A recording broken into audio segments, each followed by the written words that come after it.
श्री लालनाथ के वचन सीधे साधे, संतों के वचन सदा ही सीधे साधे होते। जटिलता तो पंडितों के वचनों में होती, और पंडितों के वचनों में जटिलता इसलिए होती है कि पंडितों के वचनों में सार कुछ भी नहीं होता। असार को छिपाने के लिए जटिलता का आवरण ओढ़ाना जरूरी है। जितनी असार बात हो उसको उतना ही जटिल और कठिन करके कहना होता है, ताकि कोई देख ना पाए कि असार है। जितनी थोथी बात हो उतने बड़े बड़े शब्दों का उपयोग करना पड़ता है। शब्दों की बड़ी सजावट में थोतापन छिप जाता है। जितना कुरूप हो वक्तव्य उतने सुंदर परिधान पहनाने होते, लेकिन जब भीतर कुछ होता है तो बात सीधी होती, साफ होती, नग्न होती, निर्वस्त्र होती। संतों के वचन सदा सीधे साफ है। वैसा ही कह दिया है जैसा जाना है। जाना है इसलिए उलझाने की कोई जरूरत ही नहीं है। जिन्होंने नहीं जाना वो खूब उलझाते। इन वचनों को पीना, ये वचन रसायन। ध्यानी नहीं शिव सारसा, ज्ञानी सा गोरख। शिव जैसा ध्यानी नहीं, ध्यानी नहीं शिव सारसा। ध्यानी हो तो शिव जैसा हो। क्या अर्थ है? ध्यान का अर्थ होता है न विचार, न वासना, न स्मृति, न कल्पना। ध्यान का अर्थ होता है भीतर सिर्फ होना मात्र। इसलिए शिव को मृत्यु का, विध्वंस का, विनाश का देवता कहा है, क्योंकि ध्यान विध्वंस है। विध्वंस है मन का। मन ही संसार है, मन ही सृजन है, मन ही सृष्टि है। मन गया कि प्रलय हो गई। ऐसा मत सोचो कि किसी दिन प्रलय होती। ऐसा मत सोचो कि एक दिन आएगा जब प्रलय हो जाएगी, सब विध्वंस हो जाएगा। नहीं, जो भी ध्यान में उतरता है उसकी प्रलय हो जाती। जो भी ध्यान में उतरता है उसके भीतर शिव का पदार्पण हो जाता है। ध्यान है मृत्यु, मन की मृत्यु, मैं की मृत्यु, विचार का अंत। शुद्ध चैतन्य रह जाए, दर्पण जैसा खाली, कोई प्रतिबिंब ना बने, तो एक तो यात्रा है ध्यान की, और फिर ध्यान से ही ज्ञान का जन्म होता है। जो ज्ञान ध्यान के बिना तुम इकट्ठा करते हो वह ज्ञान नहीं है, ज्ञान का धोखा है, मिथ्या ज्ञान है। शास्त्रों से, सिद्धांतों से, दूसरों से, अन्यों से तुम जो इकट्ठा कर लेते हो वह ज्ञान नहीं है। ज्ञान तो ध्यान में जन्मता है। ध्यान है शुद्ध बोध। उस बोध में तुम्हें दिखाई पड़ना शुरू होता है जीवन का अर्थ, जीवन का रहस्य। ध्यान तो है कुंजी, खोल देती है अनंत के द्वार। ध्यानी नहीं शिव सारसा, ज्ञानी सा गोरख। और लाल कहते हैं न तो आज दिखाई पड़ते हैं ध्यानी जिन्होंने शिव को निमंत्रण किया हो, जो शिव जैसे हो गए हो। हां, शिव की प्रतिमाएं पूजी जा रही, गांव गांव, घर घर शिव के आराधन पूजन के आयोजन चल रहे हैं। जितनी शिव की प्रतिमाएं हैं उतनी तो किसी और की नहीं। सरल भी है, कहीं से भी गोल पत्थर ढूंढ के रख दो किसी भी झाड़ के नीचे और शिव की प्रतिमा निर्मित हो गई। शिवलिंग कहीं से भी ढूंढ लाओ और किसी भी पेड़ के नीचे बिठा दो, छप्पर की भी कोई जरूरत नहीं। शिव की जगह जगह पूजा हो रही, लेकिन शिव पूजा की बात नहीं है, शिवत्व उपलब्धि की बात है। वो जो शिवलिंग तुमने देखा है बाहर मंदिरों में, वृक्षों के नीचे, तुमने कभी ख्याल नहीं किया उसका आकार ज्योति का आकार है। जैसे दिए की ज्योति का आकार होता है। शिवलिंग अंतर ज्योति का प्रतीक है। जब तुम्हारे भीतर का दिया जलेगा तो ऐसी ही ज्योति प्रकट होती, ऐसी ही शुभ्र, यही रूप होता उसका। और ज्योति बढ़ती जाती और धीरे धीरे ज्योतिर्मय व्यक्ति के चारों तरफ एक आभा मंडल होता है। उस आभा मंडल की आकृति भी अंडाकार होती।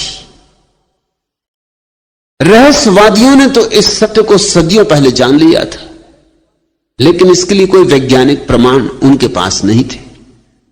लेकिन अभी रूस में एक बड़ा वैज्ञानिक प्रयोग चल रहा, क्रिलियन फोटोग्राफी। मनुष्य के आसपास जो ऊर्जा का मंडल होता है, अब उसके चित्र लिए जा सकते हैं। इतने सूक्ष्म फिल्में बनाई जा चुकी हैं जिनसे न केवल तुम्हारी देह का चित्र बन जाता है, बल्कि देह के आसपास जो विद्युत प्रकट होती है उसका भी चित्र बन जाता है। और क्रिलियन चकित हुआ है, क्योंकि जैसे जैसे व्यक्ति शांत होकर बैठता है वैसे वैसे उसके आसपास का जो विद्युत मंडल है उसकी आकृति अंडाकार हो जाती। उसको तो शिवलिंग का कोई पता नहीं है, लेकिन उसकी आकृति अंडाकार हो जाती। शांत व्यक्ति जब बैठता है ध्यान में तो उसके आसपास की ऊर्जा अंडाकार हो जाती। अशांत व्यक्ति के आसपास की ऊर्जा अंडाकार नहीं होती, खंडित होती, टुकड़े टुकड़े होती, उसमें कोई संतुलन नहीं होता। एक हिस्सा बड़ा, एक हिस्सा छोटा, कुरूप होती। शिवलिंग ध्यान का प्रतीक है, वो ध्यान की आखिरी गहरी अवस्था का प्रतीक है। और जिसने ध्यान जाना हो उसके ही भीतर गोरख जैसा ज्ञान पैदा होता है। संतों की परंपरा में गोरख का बड़ा मूल्य है, क्योंकि गोरख ने जितनी ध्यान को पाने की विधियां दी उतनी किसी ने नहीं दी। गोरख ने जितने द्वार ध्यान के खोले किसी ने नहीं खोले। गोरख ने इतने द्वार खोले ध्यान के कि गोरख के नाम से एक शब्द ही हमारे भीतर चल पड़ा, गोरख धंधा। गोरख ने इतने द्वार खोले कि लोगों को लगा कि तो बड़ी उलझन की बात हो गई। गोरख ने एक आध द्वार नहीं खोला, अनंत द्वार खोल दिए। गोरख ने इतनी बातें कह दी जितनी किसी ने कभी नहीं कही थी। बुद्ध ने ध्यान की एक प्रक्रिया दी है, विपस्सना, बस पर्याप्त।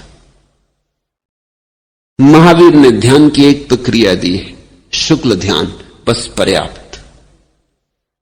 पतंजलि ने ध्यान की एक प्रक्रिया दी है, निर्विकल्प समाधि, बस पर्याप्त। गोरख ने परमात्मा के मंदिर के जितने संभव द्वार हो सकते हैं सब द्वारों की चाबियां दी।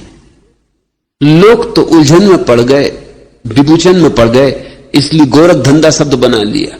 जब भी कोई विभूचन में पड़ जाता तो वो कहता बड़े गोरख धंधे में पड़ा हूं। तुम भूल ही गया कि गोरख शब्द कहां से आता है, गोरखनाथ से आता है। गोरखनाथ अद्भुत व्यक्ति है, उनकी गणना उन थोड़े से लोगों में होनी चाहिए।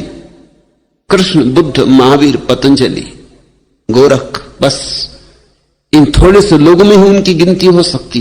वो उन परम शिखरों में से एक है।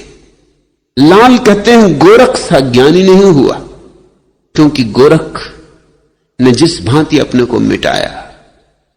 गोरख कहते हैं मरो है जोगी मरो, मरो मरण है मीठा, तिस मरणी मरो जिस मरणी मर गोरख दीठा। कहते हैं योगियों मरो, क्योंकि मरने के सिवाय और कोई उपाय नहीं। अहंकार को गलाओ, जलाओ, भस्मीभूत कर दो। मरो है जोगी मरो, क्योंकि मृत्यु से ही तुम अमृत पा सकोगे। मरो मरण है मीठा। गोरख कहते हैं इससे बड़ी कोई मीठी अनुभूति नहीं है दुनिया में। अहंकार के जाने पर मिठास ही मिठास छूट जाती। अहंकार कड़वा है, नीम सा कड़वा है। अहंकार जहर है और हम उसी जहर से भरे जीते, उसी को हम जिंदगी कहते। फिर स्वभावतः हमारी जिंदगी में अगर सिवाय दुख, पीड़ा और कांटों के कुछ भी नहीं होता, तो आश्चर्य नहीं। फिर अगर हमारा जीवन एक नर्क की कथा ही होती तो कुछ आश्चर्य नहीं। गोरख कहते हैं मरो, मरण है मीठा, काश तुम मर सको तो तुम इस जगत के अपूर्व मिठास को उपलब्ध हो जाओ, मगर मरने की कला है। तिस मरणी मरो, उस मरण को सीखो जिस मरणी मर गोरख दिखा। गोरख भी मरा और मर के उसने देखा, मर के पाया, मिट के पाया। बूंद जब मिट जाती तो सागर हो जाती, और बीज जब मिट जाता तो वृक्ष हो जाता। फिर आता है वसंत, खिलते हैं फूल और पक्षी गीत गाते और सूरज की किरणें नाचती।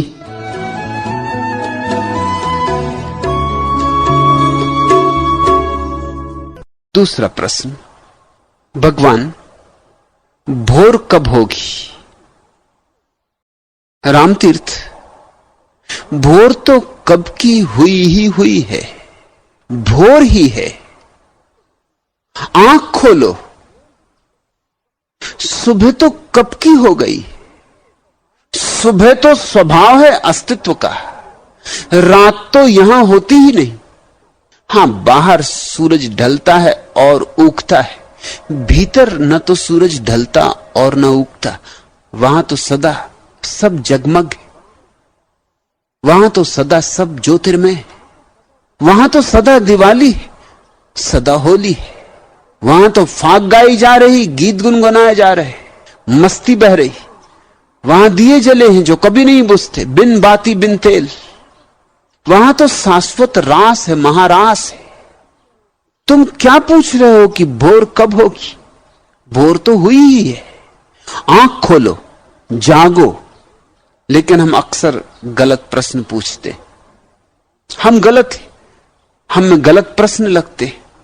अंधा आदमी पूछता है प्रकाश कहां है, बहरा आदमी पूछता है कैसा संगीत।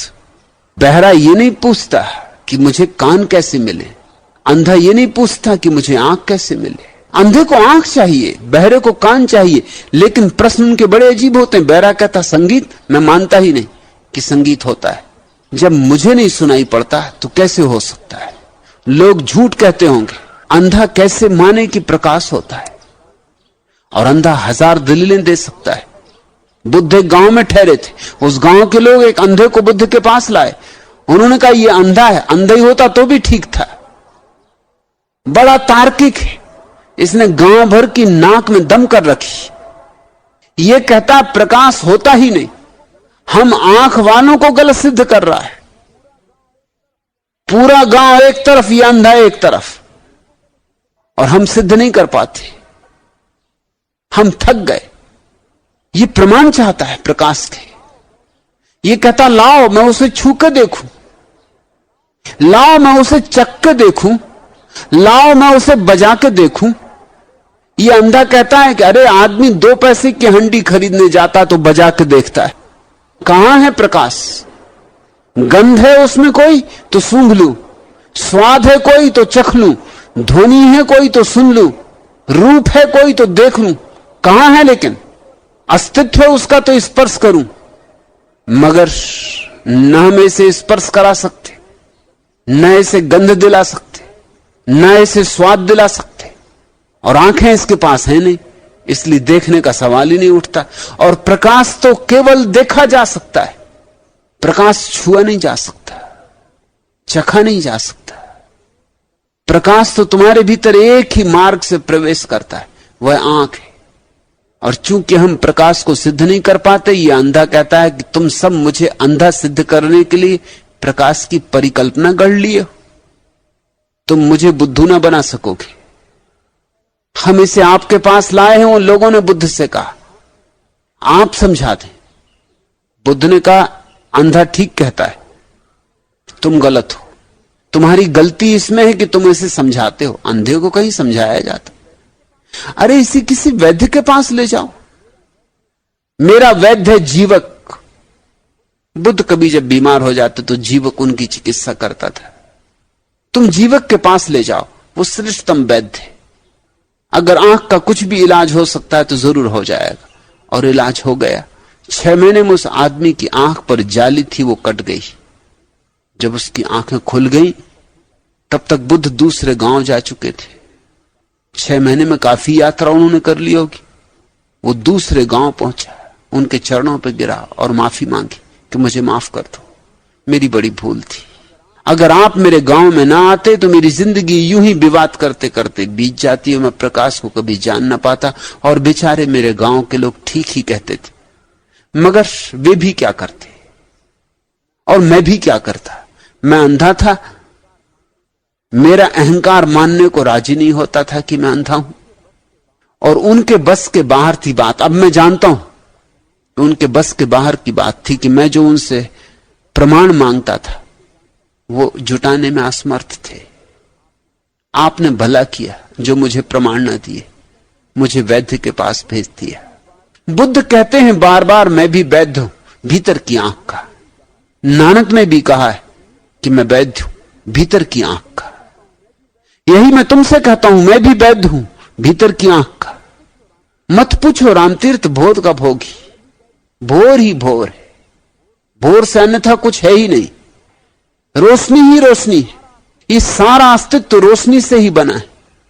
संत तो सदा कहे कि अस्तित्व रोशनी से बना, अब तो वैज्ञानिक भी कहने लगे कि सारा अस्तित्व विद्युत से निर्मित है, रोशनी ही आधार है, सब तरफ प्रकाश ही प्रकाश है। प्रकाश का सागर है जिसमें हम जी रहे हैं, जिसमें हम पैदा हुए, जिससे हम बने और जिसमें हम लीन हो जाएंगे। मगर आंख चाहिए, और अंधे भी नहीं हो तुम रामतीर्थ। भीतर की दृष्टि से कोई अंधा पैदा होता ही नहीं, अब तक तो मेरे देखने में नहीं आया, और अब तक किसी बुद्ध के देखने में नहीं आया कि भीतर से कोई अंधा पैदा होता है। भीतर तो सिर्फ आंख बंद रखे हैं लोग, बस।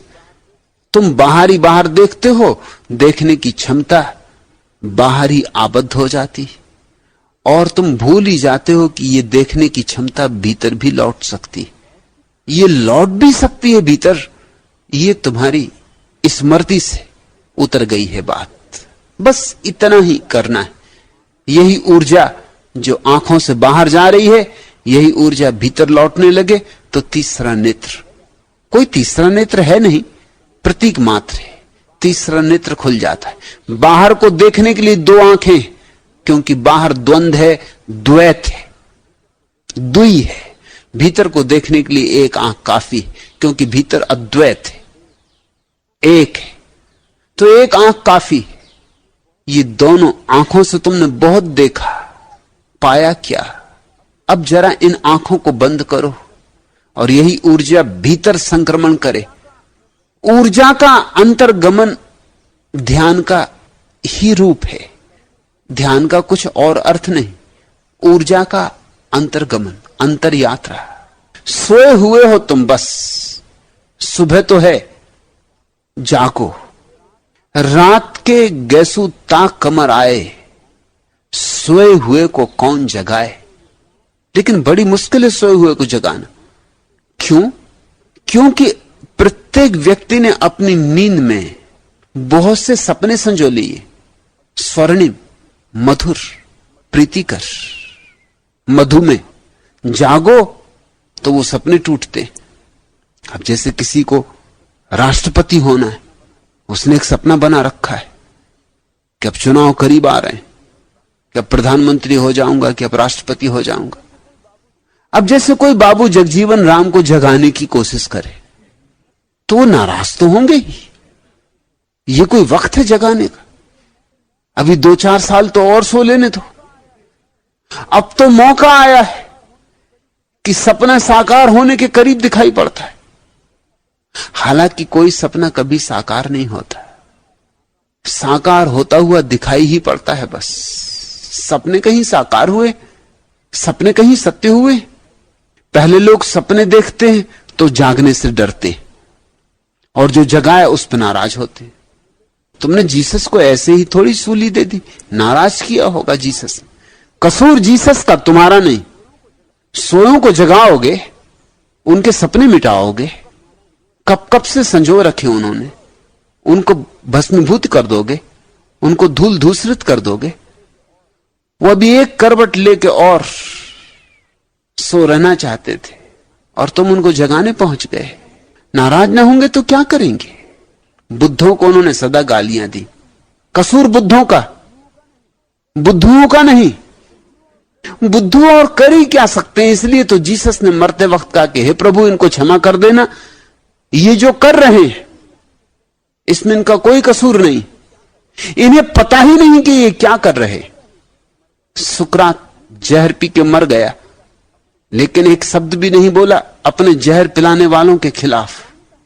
जानता है कसूर मेरा।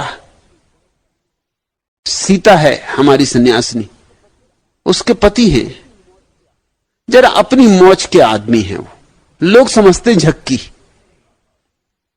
वो पास पड़ोस के लोगों को हैरान करते रहते। 2 बजे रात उठाएंगे, बगल वाले को जाके जगा देंगे। वो पूछेगा कि 2 बजे रात आप क्या कह रहे हैं? वो पूछते हैं कि दूध वाला आया कि नहीं।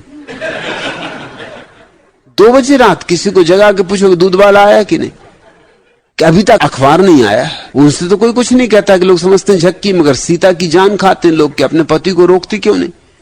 मगर वो कोई रुकने वाले, वो किसी से रुक सकते? वो सारे मोहल्ले को हैरान किए रहते। बंबई रहते थे तो बंबई के लोग सीता के पीछे पड़े थे। सीता यहां रहने लगी कि इनको पूना ले जाओ, क्योंकि हमको परेशान किए रहते। वक्त बेवक्त आके हाजिर हो जाते और ऐसा सवाल पूछते इसका कोई मतलब ही नहीं। 2 बजे रात का कहां अखबार, कहां का दूध वाला? आखिर दूध वाले भी सोएंगे कि नहीं? आखिर अखबार वाले भी सोएंगे कि नहीं? और तुम दूसरों को नहीं सोने देते, खुद उनको नींद नहीं आती, वृद्ध हो गए और दिन भर आराम करते, तो नींद आए भी तो कैसे आए? साधारण नींद में भी तुम्हें कोई जगाए तो बुरा लगता है। मैं जबलपुर में रहता था तो मेरे पड़ोस में एक पहलवान रहते थे। वो 3 ही बजे रात से उठ के दंड बैठक लगाना शुरू कर देते। तो किसी को भी ट्रेन पकड़नी हो, जल्दी सुबह कहीं जाना हो, तो पहलवान से कह देते लोग।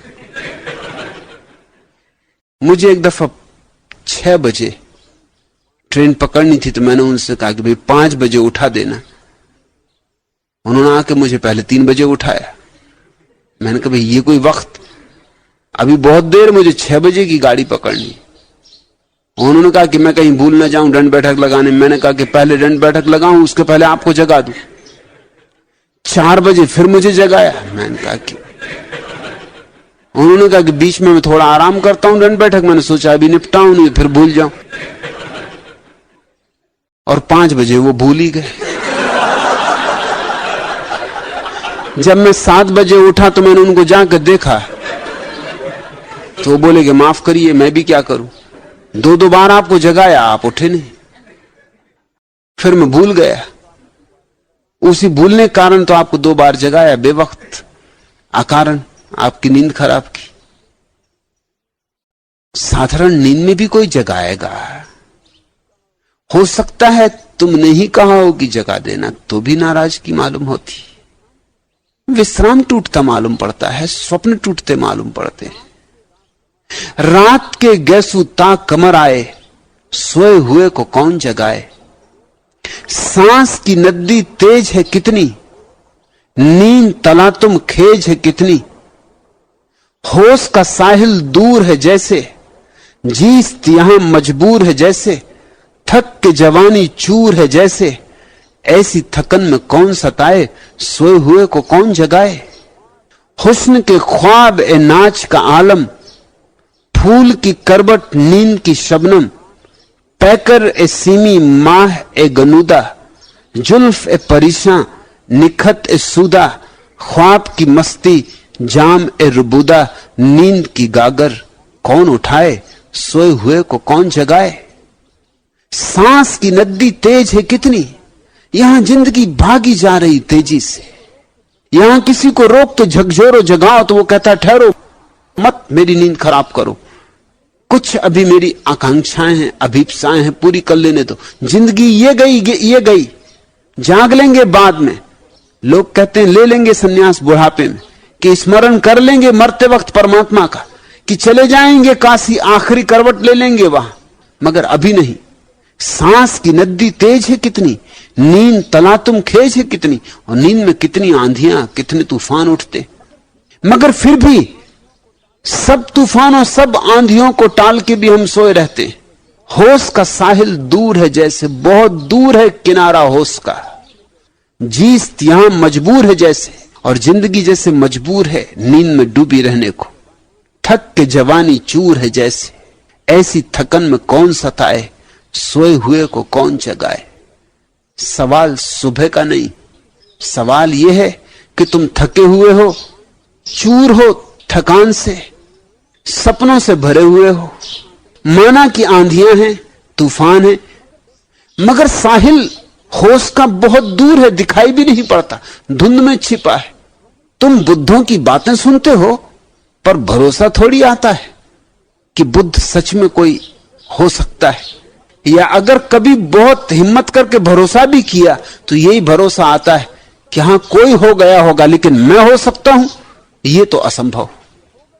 हो गए होंगे गौतम सिद्धार्थ बुद्ध, और हो गए होंगे वर्धमान महावीर जिन, और हो गए होंगे कृष्ण परमात्मा के अवतार, लेकिन मैं साधारण आदमी, मेरी सीमाएं, मेरी असमर्थताएं, मेरी आकांक्षाएं, मेरी वासनाएं, मेरी महत्वाकांक्षाएं, मैं कहां हो सकता हूं। यह किनारा बहुत दूर है, यह अभी आज अपने पास आने वाला नहीं। आज तो सो लो, फिर कल देखेंगे। इसलिए सुबह दिखाई नहीं पड़ती, तुम कल पर टाले चले जाते हो।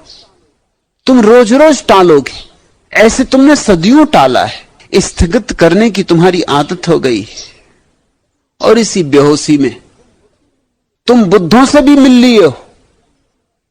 विश्वास करो, अनंत अनंत यात्रा में ऐसा नहीं हो सकता कि तुम्हारा कभी किसी कबीर से, किसी मलूक से, किसी दादू से, किसी फरीद से मिलना ना हुआ हो। अनंत अनंत यात्रा में न मालूम कितनी बार तुम बुद्ध पुरुषों के करीब से गुजर गए होगे, मगर तुम्हें दिखाई ही नहीं पड़ा होगा। तुम ऐसी नींद में हो कि कुछ दिखाई किसको पड़ता। मैंने सुना अमरीकी एक होटल में दो बूढ़ी महिलाएं एक साथ ठहरी हुई, उन पर कोई ध्यान नहीं देता। कोई ध्यान दे भी क्या, लोगों के ध्यान जवानी पर अटके होते। वो बूढ़ी महिलाएं इससे बड़ी दुखी हैं, क्योंकि अहंकार हमेशा ध्यान की आकांक्षा करता, लोग ध्यान दे। आखिर एक दिन उनको इतना गुस्सा आया कि लोग इस तरह व्यवहार कर रहे हैं जैसे हम हैं ही नहीं। होटल में आते हैं, जाते हैं, गुजरते हैं, कोई देखते ही नहीं, कोई हेलो भी नहीं कहता, कोई ये भी नहीं कहता कि नमस्कार, कहिए कैसी हो। कोई देखते ही नहीं, लोग अपने अपने नशे में मस्त हैं। किसको फुर्सत पड़ी। उनको इतना गुस्सा आया, कुछ करके दिखाना पड़ेगा, लोगों का ध्यान आकर्षित करना ही होगा। 80 साल की बुढ़ी हैं दोनों, मगर अमेरिका में यह हो सकता है। उन्होंने कपड़े फेंक दिए, दोनों नग्न होकर अंदर होटल में घुसी कि अब तो देखेंगे लोग, मगर किसी ने नहीं देखा। सिर्फ दो बूढ़ों ने, जो एक टेबल पे बैठे चाय पी रहे थे, उनने भर इतना कहा कि अरे भाई ये कौन महिलाएं हैं। दूसरे ने कहा कोई भी हो, मगर कपड़े भी किस जमाने के पहने हुए, और कम से कम इस्त्री तो कर ली होती।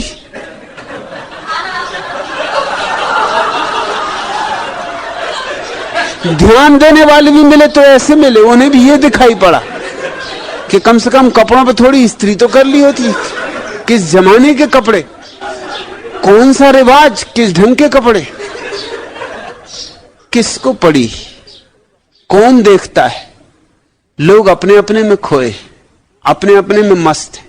बुद्धों के पास से गुजर जाते, सोए, नींद में डूबे, चेहरे पे मलाहत तारी, सांसों में नशे की धारी, आंखों के पपोटे भारी, ओंठों में लहू सा जारी। कौन आया, यह कौन आया। इठलाता और लजाता, इतराता और शर्माता, कलियों को फूल बनाता, फूलों का रंग उड़ाता। कौन आया, यह कौन आया। आंचल उड़ता, सर धुनता, सांसों पे निकावे बुनता, साड़ी का किनारा चुनता, हर चीज की आहट सुनता। कौन आया, यह कौन आया। तारों के महल बनवाऊं, फूलों के चिराग सजाऊं, पलकों का फर्श बिछाऊं, गालिब के शेर सुनाऊं। कौन आया, यह कौन आया। हमें कुछ दिखाई नहीं पड़ता। वसंत पतझड़ हो जाता है, पतझड़ वसंत हो जाता है, फूल खिलते हैं, कुम्हला जाते हैं, गिर जाते हैं, पक्षी गीत गाते हैं, सूरज उगता है, चांद तारों से आकाश भर जाता है, मगर हम बेहोश, हम अपनी आंखें बंद किए, हम अपने सपनों में खोए, हम अपने विचारों में लीन, हम अपने अतीत की स्मृतियों में डूबे या भविष्य की कल्पनाओं में बस चले जा रहे हैं यंत्रवत। इसलिए सुबह दिखाई नहीं पड़ती। सुबह तो है, भोर तो है और सदा ही है। फिर दोहरा दूं, बाहर तो कभी दिन होता कभी रात होती, क्योंकि बाहर द्वंद्व है, हर चीज का द्वंद्व है, अंधेरे का प्रकाश का, जीवन का मृत्यु का, सर्दी का गर्मी का, सौंदर्य का कुरूपता का, जवानी का बुढ़ापे का। बाहर तो हर चीज का द्वंद्व है, इसलिए सांझ होती, सुबह होती, मगर भीतर तो निर्द्वंद अवस्था है। वहां तो एक ही, वहां न सुबह है न सांझ है, न दिन है न रात है, वहां न गर्मी है न सर्दी है, वहां न मैं है न तू है। फिर वहां क्या है? अनिर्वचनीय, शब्दों में न आए कुछ ऐसा है। उसमें जागना ही जागना है और उसको जानना ही भोर है, और वो सदा तुम्हारे भीतर मौजूद है। रामतीर्थ, भीतर चलो, बाहर बहुत चल लिए, पाया क्या? कब तक और बाहर की आकांक्षाओं में ही डूबे रहोगे? भीतर आओ, अपने स्रोत को खोजो, गंगा को गंगोत्री की तरफ बहने दो। बहुत बह चुके बाहर बाहर, अब मूल की तरफ चलो, अब जड़ की तरफ चलो। वहीं तुम्हें मिलेगा संतोष, वहीं तुम्हें मिलेगी शांति, वहीं तुम्हें मिलेगा आनंद। उसे ही हमने परमात्मा कहा है, सच्चिदानंद कहा है, सत्यम शिवम सुंदरम कहा है।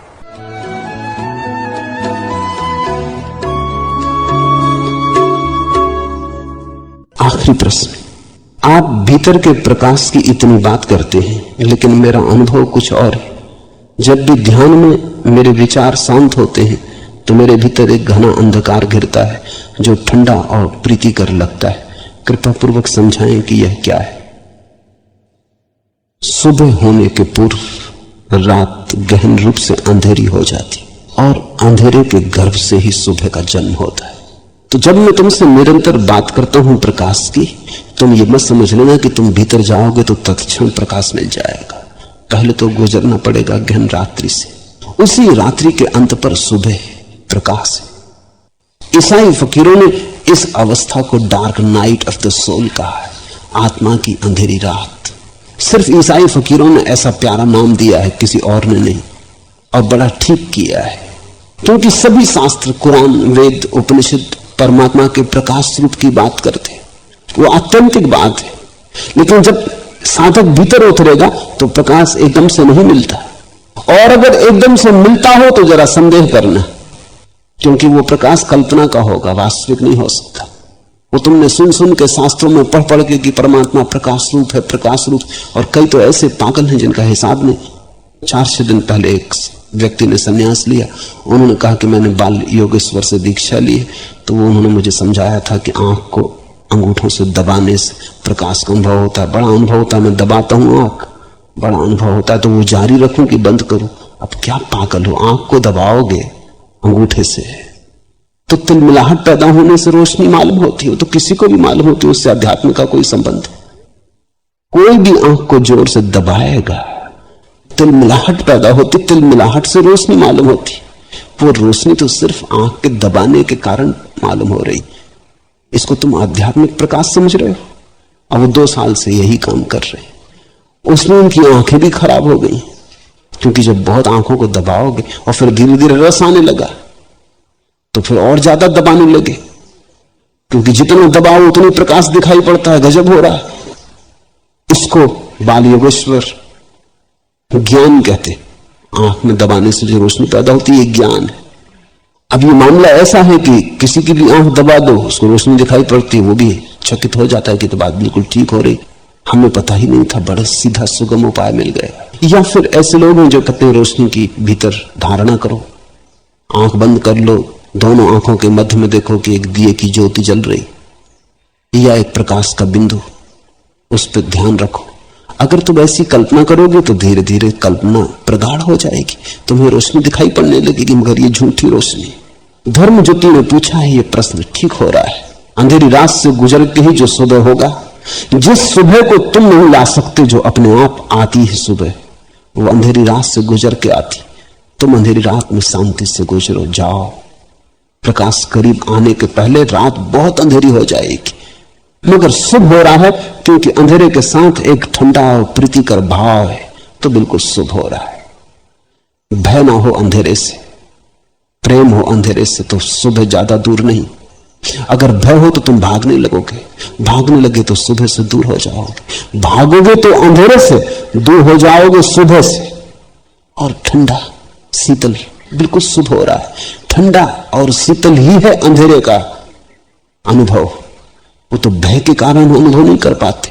बचपन से ही अंधेरे के संबंध में हमारी गलत धारणा हो जाती। बच्चा डरता अंधेरे से क्योंकि अकेला रह जाता है, अंधेरे में घबराता है कि पता नहीं कुछ कोई आ न जाए, कुछ मार न दे, कुछ चोट न कर दे, कुछ गिर न पड़े। छोटा बच्चा, वो भय बैठ जाता है। और फिर मनुष्य जाति के इतिहास में भी आज से कोई 10,000 20,000 साल पहले जब आदमी जंगलों में था, गुफाओं में था, आग का आविष्कार न हुआ था, तो रात बड़ी घबराने वाली थी, क्योंकि रात को ही जंगली जानवर हमला करते थे। दिन तो किसी तरह गुजर जाता था, रात में हमला होता था। दिन में तो सूरज की रोशनी होती, आदमी अपने को बचा लेता, भाग जाता। रात को सिंह गरजते और शिकार करते, और 1000 तरह के जंगली जानवर थे, उन सब के बीच बचना बड़ा कठिन था। तो रात के साथ उन सब का जोड़ हो गया। मनोवैज्ञानिक कहते हैं कि प्रत्येक मनुष्य के अचेतन मन में वो गुफा मानव का अनुभव अभी तक पड़ा है, वो गया नहीं, वो शरीर की स्मृति में समाविष्ट हो गया है। तो इसलिए हम अंधेरे से डरते हैं। अब तो कोई कारण भी नहीं, घर में बैठे हैं, बिजली पास में, जब बटन दबाओ रोशनी हो जाए, कोई झंझट भी नहीं है ऐसी। देश में अनुशासन पर्व चल रहा है, कोई उपद्रव नहीं है, कोई डर का कारण नहीं है। अपने कमरे में बैठे तो भी अंधेरे से घबरा रहे। वो 20,000 साल पहले आदमी का जो अनुभव था, वो तुम्हारी नस नस में समाया हुआ है। तुम भी उसी आदमी से पैदा हुए, श्रृंखला उसी से बंधी है, वो बात भूली नहीं है, वो बहुत गहरे में पड़ी। तो अंधेरे से डर लगता है, अंधेरे से आदमी भयभीत होता है। लेकिन जो आदमी अंधेरे से भयभीत होता है और डरता है, वो भीतर जा ही ना सकेगा, उसकी अंतर यात्रा ही ना हो सकेगी। अंतर यात्रा में अंधेरे से तो पार होना ही पड़ेगा। अंतर यात्रा अंतर गुहा में प्रवेश है। शुभ हो रहा है, जाओ आनंद पूर्वक, शांति पूर्वक। सुबह भी करीब है। अंधेरा बढ़ने लगे उतना ही भरोसा जगा लेना कि अब सुबह करीब आती, अब करीब आती। एक ही बात ध्यान रखना, इस अंधेरे से मोह मत बना लेना। एक तो खतरा है भय का कि आदमी घबरा के भाग जाए, और दूसरा खतरा है क्योंकि ये ठंडा और प्रीतिकर मालूम हो रहा है, इससे मोह मत बना लेना। नहीं तो तुम सुबह को पैदा न होने दोगे, तुम्हारा मोह ऐसा हो जाएगा कि तुम इसको पकड़ोगे। तुम धीरे धीरे मोह के कारण अंधेरे से जकड़ जाओगे। बहुत लोग हैं जिन्होंने इसी तरह की जकड़ने पैदा कर ली। मेरे पास इतने लोग आते हैं, मैं चकित होता हूं। देखता हूं कोई आदमी उदासी से पकड़े हुए, अपने को जकड़े हुए। वो कहता है कि मुझे उदासी नहीं चाहिए, लेकिन सब उपाय करता है कि उदास हो जाए। बातें करता है कि मुझे उदासी से बाहर खींचो, लेकिन जब मैं उसे समझा रहा होता हूं तब मैं देख रहा होता हूं कि वो सुन भी नहीं रहा है। वो शायद मेरी बातों को सुन के भी उदास हो जाएगा। ऐसे भी लोग मैंने देखे, वो मुझे सुन के कहने लगे कि हम पहले से उदास थे, आपकी बातें सुन के और उदास हो गए। मैंने तुम्हें कौन सी बात कही? कि आपने प्रकाश की और आनंद की इतनी बात कही, उस समय ऐसा लगने लगा कि अरे तो हम बड़े चूक रहे, और उदासी आ गई, तो हमारा जीवन बेकार ही गया। देखती, मैं प्रकाश की बात कर रहा हूं परमात्मा की, कि तुम उठो, जागो, खोजो। वो कहते हैं हम और सुस्त होकर गिर पड़े कि मार डाला। हम तो सोचते थे सब ठीक चल रहा है। आपने और ये कहां की बात कह दी। इससे हम और भी उदास हो गए। लोग दुख से संबंध बना लेते हैं, फिर संबंध ऐसे हो जाते हैं प्राचीन और आदत के कि छूटना भी चाहो तो छूटते नहीं। एक हाथ से छूटते हो, दूसरे हाथ से बनाए चले जाते हो। इसका थोड़ा ख्याल रखना। कल मैं गीत पढ़ता था, एक उदास तन्हाई जिंदगी को रास आई। कुछ लोग हैं जिन्हें उदासी और अकेलापन रास आ जाता, क्योंकि किसी के साथ रहो तो झंझट तो आती।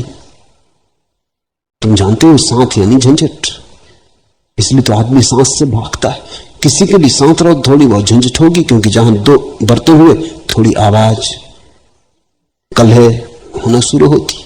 वही चुनौती भी है, लेकिन इससे आदमी डर सकता है, भाग सकता है कि इससे तो अकेले बेहतर, अकेले राम, कोई झंझट नहीं। मगर अकेले राम तो हो गए, लेकिन चुनौती नहीं रही। सीता नहीं रही, रावण नहीं रहे, अकेले राम तो हो गए, लेकिन रामलीला खत्म। तो तुम तो राम से भी ज्यादा समझदार हो गए। राम का सारा व्यक्तित्व निखरा है, क्योंकि अकेले राम नहीं थे। बड़ी चारों तरफ जीवन की संघर्ष की स्थिति थी, उसमें से व्यक्तित्व निखरता है। तो अकेले में एक तरह की मुर्दा शांति है। एक उदास तन्हाई जिंदगी को रास आई, दिल में तेरी चाहत भी लेके रंगे यास आई। आस की सके बाई क्यों न मेरे पास आई। कितने जाम खाली है, कितने जाम छलके, इसकी फजाओं में वहम के महल के, हुस्न की जियाओं में सोच के धुंधल के, मेरी आरजुओं के रंग कितने हल्के। आह क्यों मेरी फितरत रोशनी से घबराई। आह क्यों मेरी फितरत रोशनी से घबराई, खलअतों की सैदाई जलवतों से शर्माई। एक उदास तन्हाई जिंदगी को रास आई। तुम कहीं इस उदासी से रास मत आ जाना, इस उदासी से संग साथ मत बना लेना, इस उदासी से गठबंधन मत कर लेना, इस उदासी से विवाह मत कर बैठना। ये ठंडी है और प्रीतिकर है। आह क्यों मेरी फितरत रोशनी से घबराई। और अगर इससे तुमने बहुत संबंध बना लिया तो फिर तुम रोशनी से घबराने लगोगे। कुछ लोग हैं जो अंधेरे से घबराते, अंधेरे से घबरा के भागते हैं तो रोशनी तक नहीं पहुंच पाते। फिर कुछ लोग हैं जो रोशनी से घबराने लगते हैं, क्योंकि अंधेरे से उनका प्रेम बन जाता। जिसने पूछा है धर्म ज्योति ने, उसके लिए खतरा है, इसलिए मैं कह रहा हूं उसके लिए खतरा है कि वो इस अंधेरे, उदासी, शांति से कहीं बहुत ज्यादा संबंध न बना ले।